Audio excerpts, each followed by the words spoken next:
The old man who wants to get his retirement benefits is fired. We don't need noisy nuisances like you around. It seems that William, our new president, didn't appreciate my way of handling work and sarcastically told me to leave. I'm not staying in this company just for the retirement pay. But to William, who just became the president, someone like me who knows the company better and is respected by the employees must have been an annoyance. It was clear what would happen to the factory if I left. Still, if he insists I leave, then I will resign. Understood, I'll leave everything to you. I have deep feelings for this company where I've worked so long, but I can no longer work under such an arrogant president like him. Since I'm retiring in 6 months anyway, leaving now makes no difference. Though the employees tried to stop me, I resigned. After this, William will surely experience hell in this factory. He will learn the hard way that managing the factory is no easy task. I am Daniel, 64 years old. I work at Cloud's Machine Manufacturing, assembling machinery. At this age, I have never been in management and am still a rank-and-file employee. That's because I know taking on a management role in the factory means facing a lot of responsibilities and difficulties. Without overtime pay, there's a lot to do, including dealing with troubles, checking documents for audits, leading junior employees, and so on. Also, I love product development, so I declined offers for promotion and continued working in development. After many years, our respected president, Henry, decided to retire. He was the president of Cloud's Machine Manufacturing. President Henry was a respected figure who provided guidance on work matters and facilitated the operations in sales and manufacturing. As he turned 70, he finally retired. Being one of his longtime associates, I had a drink with Henry at a bar for the last time. Are you really okay with this? The terms would be much better from now on. It's fine, I'm better suited for development. I see. It's regrettable, but I respect your decision. You've been excellent in development. Keep supporting our company. With that as our final goodbye, Henry retired. The office was filled with a somber atmosphere on his last days since everyone adored Henry. It's sad to think of the company without him. I wonder how we'll manage. After Henry left, the mood in the office was gloomy. However, the employees couldn't stay down for long. They decided to support the company that he had always backed. Thus, everyone regained their spirit and started working again, but their resolve would soon be challenged in an unexpected way. The new president turned out to be terribly arrogant. From today, I am the president of Cloud's Machine Manufacturing. You all better work hard to contribute to this factory. William made this speech. The son of Henry introduced himself, now apparently 41 years old. From his first words, it was clear he was only interested in immediate profits, without considering the employees' circumstances. Thinking about what would happen under his presidency, we all grimaced. Is it really okay to leave it to someone like him? Jack, from the manufacturing department, asked me. He is 55 years old, and we are relatively close in age, so we get along well. I wonder. Well, we just have to do our best. This was the first time William visited this company. He might have worked in a similar industry before, but he likely knew little about how things worked at Cloud's Machine Manufacturing. So, rather than relying entirely on him, it seemed better for us to support him in running the company. I knew enough about how the factory operated to manage things. That day, as the eldest in the factory, I went to the manufacturing department first and gave directions to the employees. For now, here's what we're manufacturing today. Please get to your stations and carry on with your work. Take breaks as usual. Although I'm in development, I make sure to regularly interact with the sales and manufacturing staff. Therefore, I fully understand the manufacturing department's work and am trusted by them. Upon receiving my instructions, the employees nodded and moved to their respective stations. As I watched him leave, I was about to head to the sales department, but then William, the president, showed up. Hey you, getting a bit too cocky, aren't you? Who gave you the permission to issue orders? Caught off guard by his hostile tone, I was taken aback. That's not. Don't go issuing orders behind my back. This is my factory. Someone who isn't even in management should know their place. Yes, I'm sorry. Indeed, William is the top dog in this factory now. So, I regretted not checking with him first before issuing instructions to the departments. However, consulting him after the speech with such disdain was tough. Then, William, I'd like to discuss today's strategy, if I may. That's okay. I'll give the orders. No need for an old-timer like you to do anything. Okay, got it. Please proceed. William then headed towards the sales department. I wondered if he could really give instructions, being so new to the factory, but if he says so, I have no right to interject. I might have been too eager just after the president change, but after all, I am just a rank-and-file employee. For now, I decided to focus on what I should do and went back to the development department. But things weren't going to be that easy. While I was focusing on development, William had been issuing some outrageous orders to manufacturing and sales. What's this order? Producing 500 units right now is impossible. No breaks. We are not machines. There's no way we can meet such sales targets. We never had to do overtime before, but recently we've been staying late all the time. Why? At first, everyone tried to diligently follow William's orders, but the unreasonable demands and continuous overtime began to wear them down. And soon, grievances started to surface from the exhausted employees. Moreover, there was a growing conflict between the sales and manufacturing departments, each trying to protect their own interests. And then, in the midst of these disputes, an employee made a shocking statement. It would be 100 times easier if Daniel were giving the orders. Hearing this, William flew into a rage. What's so good about that old-timer? I'm the president now. You all should just follow my lead. Intervening in such a situation would likely just add fuel to the fire. However, if I left William's conflict with the employees unchecked, the factory might fall apart. Unable to stand by any longer, I stepped into the fray. Excuse me, William. What, Daniel? I'm busy, so make it quick.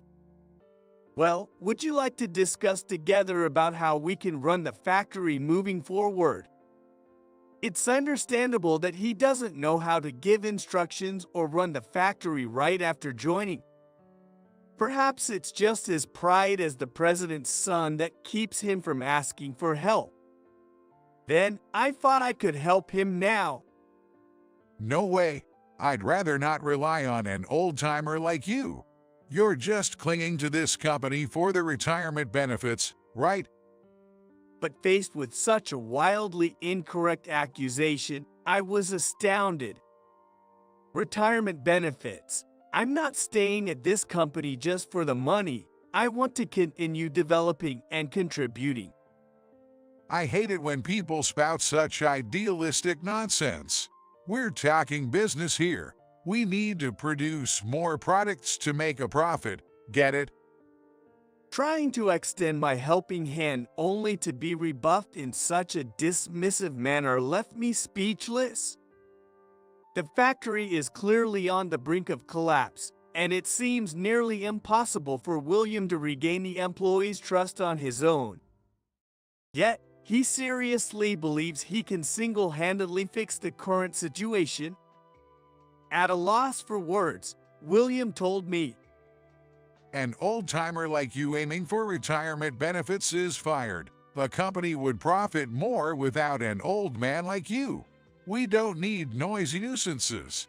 Please leave right now. Despite my intention to help, his terrible attitude made me lose the will to even try. Moreover, staying and contributing to this company under his leadership started to seem absurd. I knew what would happen to the factory without me, but that's exactly why I said it. Are you sure you want me to quit? Yeah, sure. Please leave. We don't need you in this company. The employees watched our argument with William nervously.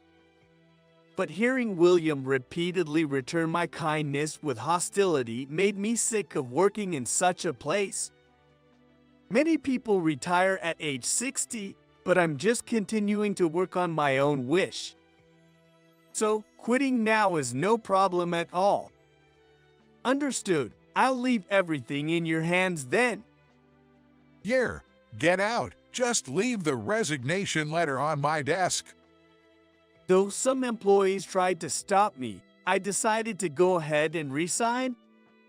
After writing my resignation letter and leaving it on William's desk, I left the company. Things turned out just as William wanted, but he's likely to face hell in the factory now.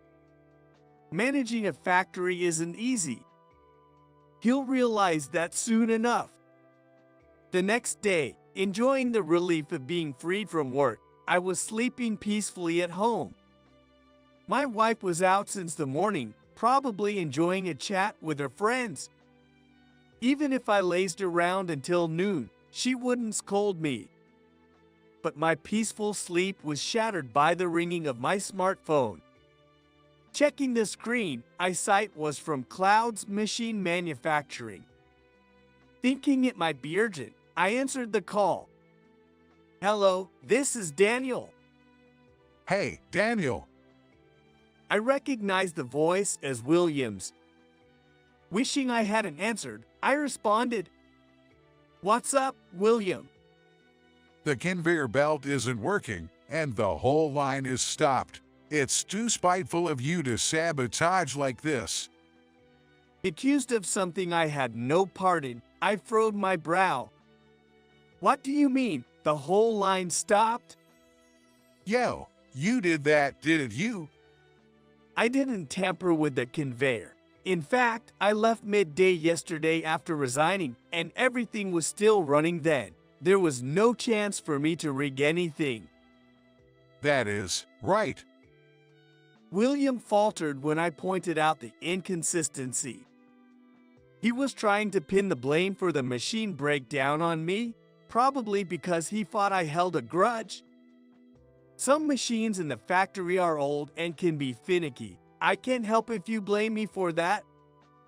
I knew some machines were prone to errors because I had worked there for a long time, and I also knew how to handle them.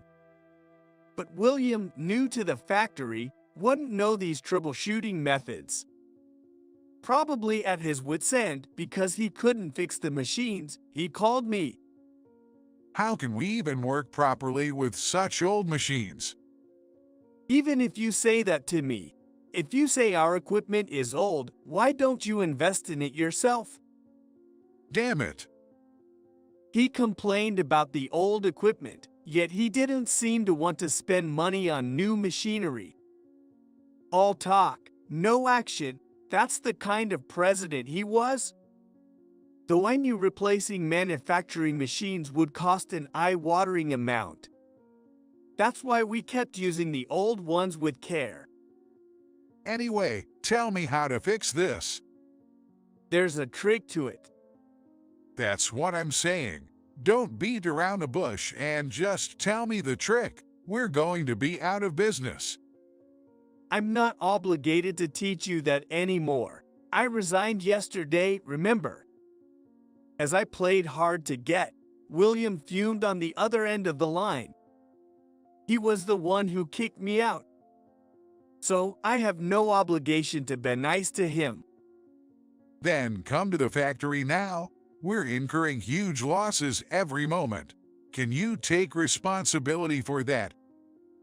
That's why I resigned yesterday, and I was just a regular employee, you know, so why should I have to go to the company?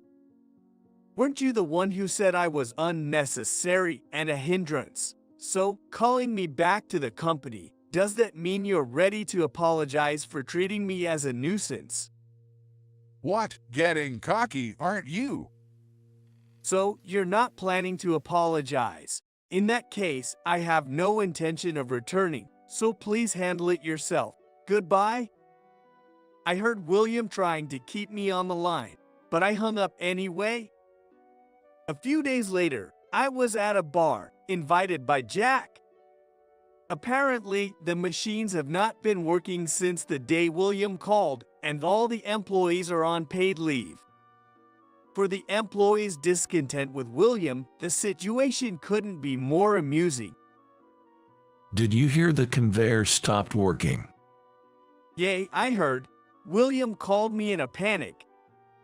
Jack, already tipsy, said with a laugh. William was pressing all sorts of buttons in a frenzy, but nothing worked. He couldn't figure out the control panel either. In his irritation, he kicked another machine, and now that's broken too, causing a huge uproar. That's quite a story. Jay, you could have fixed it right away. Having worked at Cloud's machine for so many years, I was not only familiar with the products we manufactured, but also with operating the machinery. Whenever there was a machine trouble, I was usually the one called upon. It's true, most of the time, just restarting the conveyor would fix it, but someone with no experience in the factory wouldn't know that. Moreover, I had a broad knowledge of the products we made and our clients. Both sales and manufacturing departments often relied on me for help. The heads of each department would come to me for advice whenever they needed it. Now, with the factory halted, we can't make deliveries, and our clients are furious. I don't know how they're managing it, but if this continues, we'll have to pay penalties to several clients. That would be a nightmare. Penalties to multiple clients. Not just that, if the machinery is really broken, there will be repair costs too. Right. You said he broke a machine by kicking it. Kicking a machine out of frustration is just pathetic. But since he'll have to pay for the repairs, it's his own fault. With the transaction stalled, administrative work has exploded, and the president seems to be in over his head. The day I was sent home on leave, he was wrestling with a mountain of paperwork. Probably hasn't slept in days. That's tough, but it's a case of reaping what you sow. Exactly. The real mistake was driving Daniel out. No one knows the ins and outs like you. Now, if a machine breaks down, who are they going to ask? Jack sighed. I teased him a bit. Aren't you one of the seniors now? Yeah, but I can't manage everything like you. I'm content with my routine of assembling quietly and having a beer after work. But I'm not there anymore. Come on, don't say that. Please come back. He pleaded, but I just gave a wry smile. I tried to help William multiple times, but he repaid me with hostility. I couldn't bear working under such a person any longer. William keeps saying, Why won't you listen to me? If he were a good person, I would listen. But William knows nothing about the factory and keeps imposing unreasonable demands on us. How can anyone follow such an irrational boss? Exactly. If only he valued the ground reality like the previous president. Those were good times under President Henry. I wish he could return, but he's 70 now, probably hitting the limit. Jack sighed again. I've heard that the average retirement age for a president is 68. Considering that, Henry's dedication to the factory until 70 is nothing short of remarkable. Thinking of Henry, I asked Jack, what will happen to the factory if things stay this way? If it doesn't start running, we may go bankrupt, right? But I hate to lose our jobs. I hope it recovers somehow. But with the factory in such a bad state, maybe Henry will step in, right? William and Henry are father and son, so it's natural for them to be aware of the situation.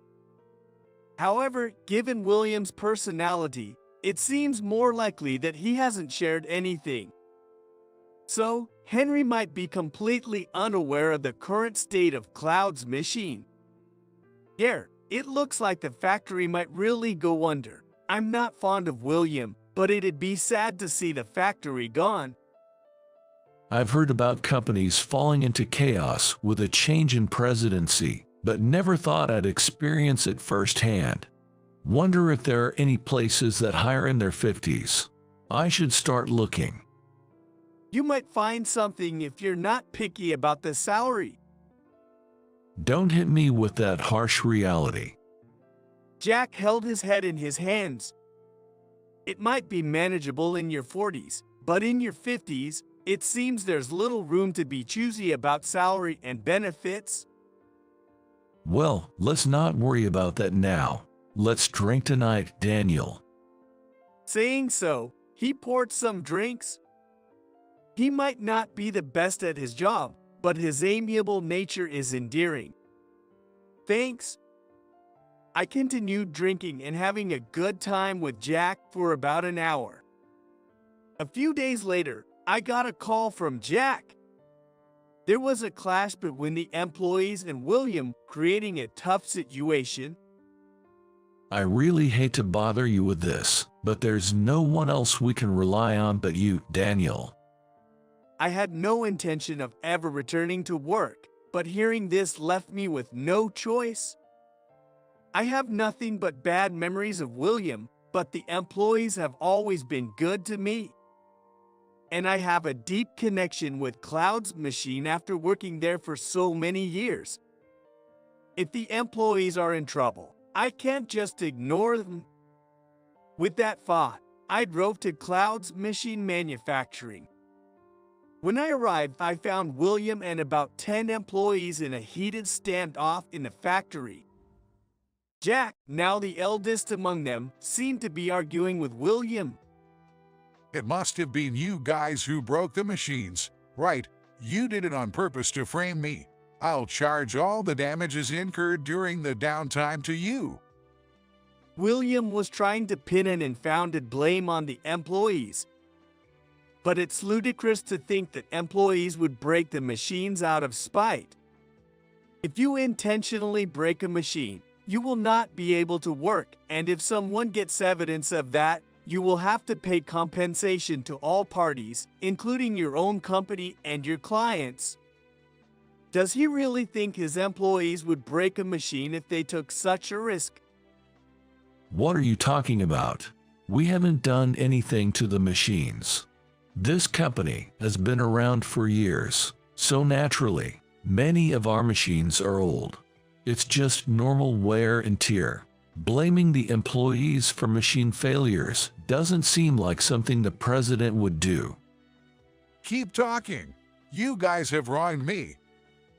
Jack desperately tried to argue their innocence, but William wasn't listening. In the past few days, dealing with machine repairs and client communications, I've been put through hell. I barely slept last night, I heard employees in manufacturing can be difficult, but to go this far just because you hate the boss. It's absurd to stereotype employees based on the factory work. This place has many dedicated workers who feel indebted to the former president and work hard for the company. Have you, as the president, ever tried to understand and support the hard-working employees even once? Yay, that's right. Jack and the others were vehemently defending themselves. They too have worked at this company for a long time. They care about the company and don't want it ruined by William's whims. I'm the president now. It's only natural for me to give orders. Yet you all do nothing but complain and resist. How can you call yourselves dedicated? I don't want to hear that from you. It's okay to be new and not know the ins and outs, but you refuse to learn and instead push all your ignorance onto the employees. We cannot follow someone who acts so unfairly. While admiring Jack's strong words, I stepped into the conflict. William? Daniel. Jack's eyes widened as he saw me. William sneered upon seeing me.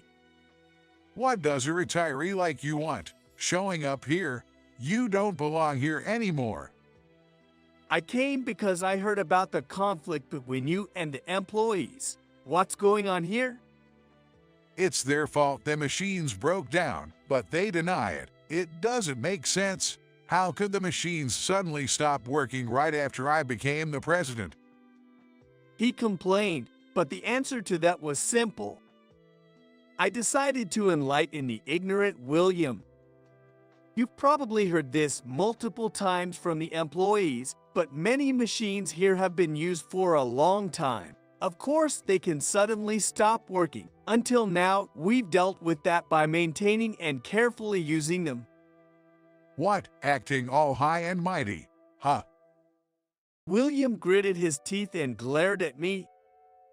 You must have found it troublesome when they stopped suddenly, right? So, you must have intentionally damaged the machines under the guise of wear and tear, I'm sure of it.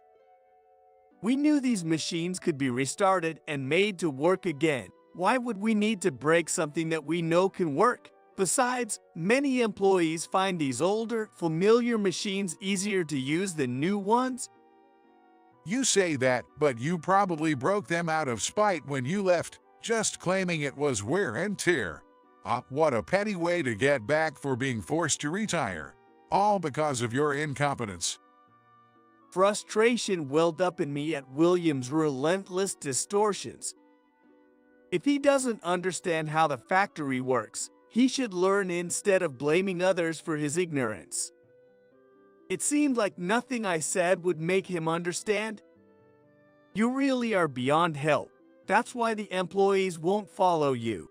You call them incompetent and unserious, but perhaps it's time you realize you're the most incompetent here.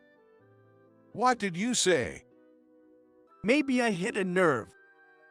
As William advanced towards me angrily. As we stood close, exchanging sharp glances, the tension in the air peaked. Enough. Henry. Jack was startled by the unexpected voice. The other employees were also wide-eyed in surprise. Entering the factory was Henry. It must have been unexpected for him to show up. Henry, you came. I had to come when I learned about this situation. My son seems to have caused quite a mess. Henry and I were close enough to drink together, so we knew each other's contact details. I reached out to him, unable to stand the situation, and he was clearly shocked by my call. Henry approached William with long strides. William, I gave you the presidency because you always wanted it. But what is this mess? William flinched at his words, but quickly started making excuses. But, Dad, they won't listen to my orders. I'm the president. They should follow my commands. If your commands aren't reasonable, it's only natural they won't listen. They are not mute puppets. Pressuring them to work under dissatisfaction leads to situations like this. Unable to argue back, William seethed in silence. And to top it off, you forced Daniel to retire. He has contributed to this company since joining. No one knows this company better or is more respected by the employees than him. It was inevitable that this would happen after you made him leave. Henry glared sharply at William. I thought of entrusting the presidency to you because you've always wanted it, but all you did was mess everything up. You're fired. If you want to be president again, reflect on your actions and learn proper management. Why, Dad, why would you say that? I'm the son of the president. This company is mine. Be quiet. When Henry rebuked him, William collapsed on the spot and said nothing. Henry then turned to me. Daniel, I'm asking again, would you consider becoming the president of this company? Hearing Henry's words, the employees, who knew I had always worked as a regular employee, were stunned. But I was not surprised. Henry had repeatedly approached me to become the next president. I had declined, wanting to focus on development, even when his retirement was decided. I always wanted you to be the next president. Seeing the current state, it seems you're the only one who can manage this factory.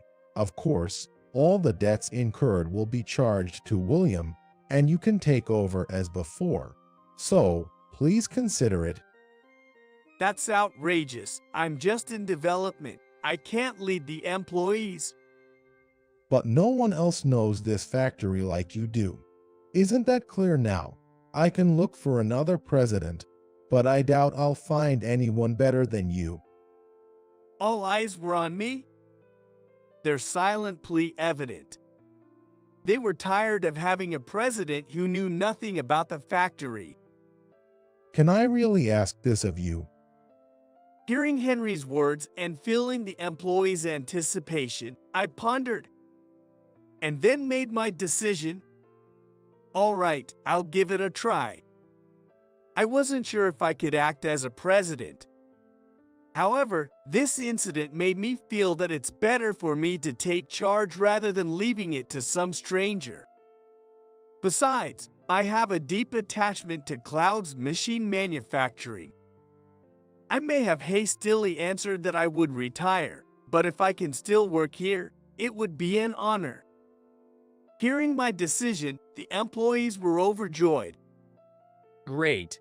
We can rest easy with Daniel in charge. Now we can finally work in peace.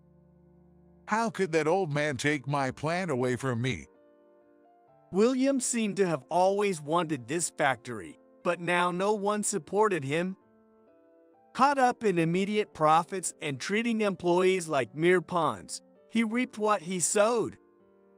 I saw Henry leading him away, probably to discuss the debts he must pay. Afterward, William talked with Henry and apparently had to pay the penalties for undelivered contracts and the repair costs for the broken machines.